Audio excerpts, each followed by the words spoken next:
आज मेरे भाइयों के लिए बहुत ही मोस्ट डिमांडिंग फोन लेके आ गए हैं। आईफोन 14 प्रो बैक गिलास क्रैक एंड डिस्प्ले पे line 128 GB 86% battery health display पे लाइन। ई सिम वाला फिजिकल सिम नहीं लगती है। बिल बॉक्स वगैरह सब कंप्लीट आएगा बहुत ही फायदे के रेट में, मात्र 30,500 रुपए के रेट में 14 pro. But phone full original खुला हुआ फोन है, डिस्प्ले पे लाइन एंड बैक गिलास किराए के पास।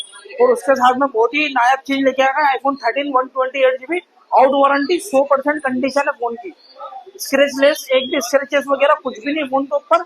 और 100% बैटरी अनयूज्ड फोन है, आउट वारंटी है। बट बिल बॉक्स केबल वगैरह सब कंप्लीट है, केबल भी अनयूज्ड है। न्यू सिल्ड पैक केबल आएगी इसके साथ में। ये आपको मात्र देगा 30,500 रुपए में। और उसके साथ में सैमसंग की watch 4 fresh condition, bill box वगैरह सब कंप्लीट है। इसके साथ भी आपको दे देंगे मात्र 4,000 रुपए में।